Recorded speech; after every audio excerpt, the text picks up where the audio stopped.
Okay, so I'm seeing here, first of all, bottom of the Fairy Tarot is Two of Winter. Indecision is holding you back. Make the choice that's best for you rather than trying to please others. Feeling trapped between the intellectual and the emotional. Okay, so some sort of decision or choice is required here. This is normally the Two of Swords. So you're going to be weighing things up, trying to decide what is the best thing to do. But whatever is the situation, is some sort of action is required here. So I do feel that it could very well be that you are just feeling undecided, and that you can't really discern between two different options. Either that, or you are just over-analyzing. And Virgo, sometimes that can happen. You're just over-analyzing the situation. So you kind of slip into a sort of like a confusion because you can't really discern. There's too many factors that are clouding your vision. So you may just have to address that, and we'll see now as we go along here what is what is the situation. So for 10th house, we've got the World coming in. So the 10th house is normally to do with your career, your fame, your reputation, and in some cases your public status. It's also about authority figures or authoritative institutions. So this can be military, it can be government, or any other kind of institution which has power and authority in your life. Or you may be interacting there, you may be in there, or you may be going there. It just depends on how it comes in for you. But it could also be an authoritative figure in your life. And it's also about maturity and sort of Saturn normally rules this house. So this would be to do with your goals, your external goals, what you're reaching for. It also can be what you admire as well, or what you are aiming for out in the world. Something that is sort of you perceive to be a goal or an authoritative figure that you admire, and you're kind of following what they say or do, or their career or their progress and so on. Now we've got here Black Moon Lilith Mystery underneath, and then we've got Yamanya Golden Opportunity. So it says here, important doors are opening for you right now, walk through them. So I feel this is where the indecision may be coming in. It seems that you have got some sort of opportunity coming to you now, and it's going to bring a lot of joy and happiness to you, and it's coming in on the tide. So this is something that's coming straight for you. But, you may just be feeling insecure in some way, or it could be that others are casting negativity on the situation. Black Moon Lilith there can sometimes be a mystery around the situation. So this can be something like an unknown, or factors that are lurking that you're not quite sure about. You just haven't got all the pieces yet, or there are things moving under the surface that you can't quite put your finger on. Sometimes it can be that. It can also just be a feeling that you haven't yet got all the information that you require. So as I say, take that as it resonates for you, whether you are falling into you're not sure, you haven't got all the facts yet, or it could be that, you need to make a decision, but you're overthinking it. So Black Moon Lilith, again, can also be keeping your emotions under control. So it could be you feeling like envious or bitter or overlooked. In some cases, you may be overlooked for a career promotion or something like that. But I feel it's more the other way around. I feel that you are perhaps in the company of others, or there are others around who are feeling a bit overlooked, or there could be bitterness, or there could be envy, or there could be anger, or all these things usually emanate from fear. So it could be that others feel that they have been overlooked or sidestepped, or whatever the situation may be. This can also bring in fame, and it's coming into your fame house. So this could be that your profile is rising, or you've been given an opportunity, or perhaps you've been given a promotion, or you're getting something, and then maybe this is the golden opportunity. You're getting something coming to you, and you may just be on the receiving end of negativity from others. Some people don't like others to change. They don't like others to grow, because then it makes them feel inadequate in some way. So you have to rise above that. You have to ignore that and rise above it. Keep your emotions under control, because this is, one false move and things could go wrong. So just make sure you stay in your, in emotional control. And in some cases, it can be that you need to stand your ground on something, stand firm. And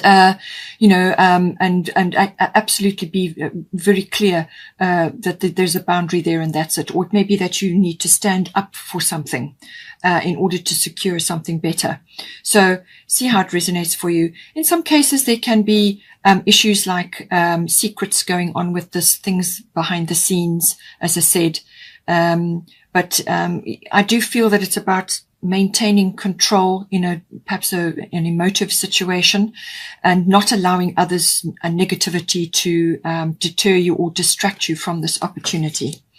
So this opportunity is saying important doors are opening for you right now. Walk through them. So you may be feeling in some way, or you may be made to feel that you are inadequate in some way.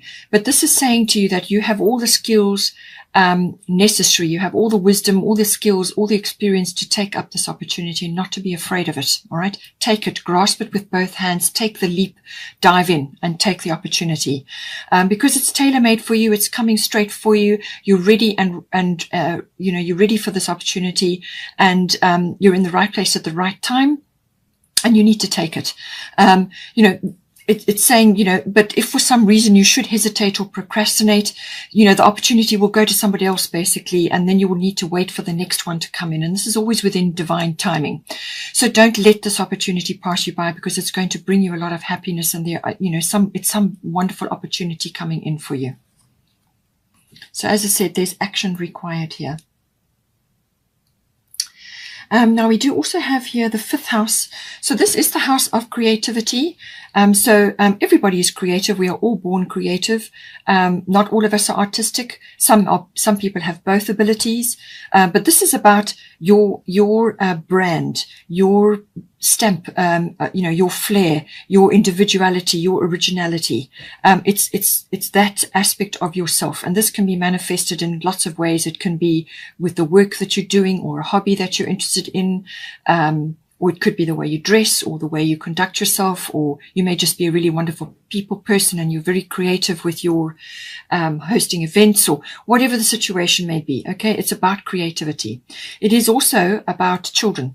So this may be children that you have, or children that are around you, or you may just be connecting to children or childlike things, possibly through the creativity or through something else that you do. You may just have an affinity for children. But it can also be conception. It can also be birth. It can also be about love affairs. This can come in as well.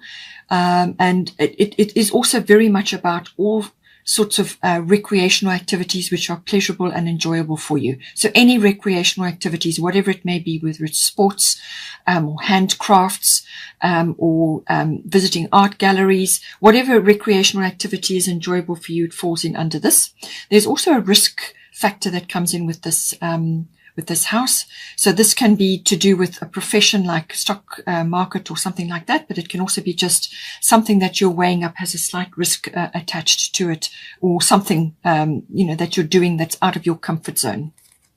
It can also be the inner child as well, accessing that. So now we've got here Mercury retrograde reinvention. As I said, this is going to be key for you this period. It will be retrograde until the 22nd of June, but there's a slight shadow period afterwards, because Mercury slows right down to a standstill, and then it starts to and it starts to move forward again, but it's slow, so there's a bit of a drag. So Mercury retrograde, as I described, anything with a re in front of it, repeat, release, review, redo, relocate, reinvent, anything like that, refine.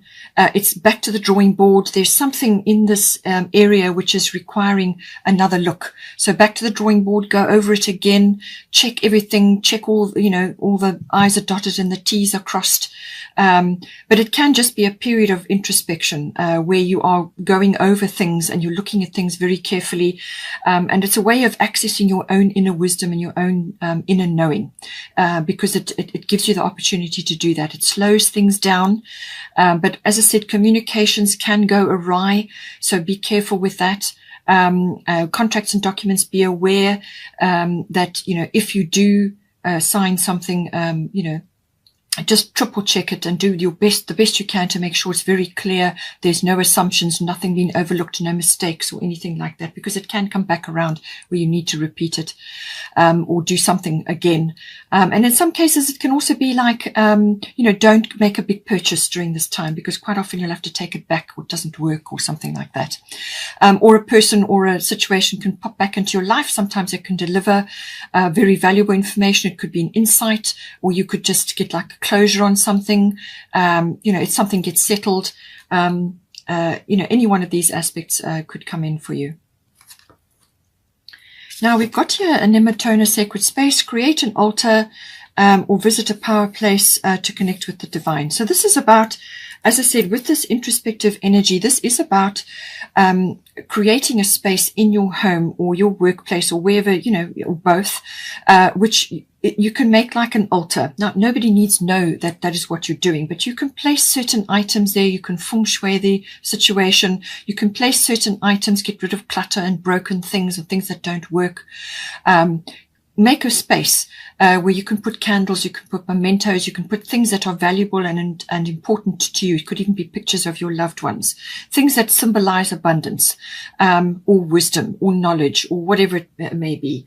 So create a space in your home or where you work, or you can even go out into nature. Is a wonderful, the cathedral of nature.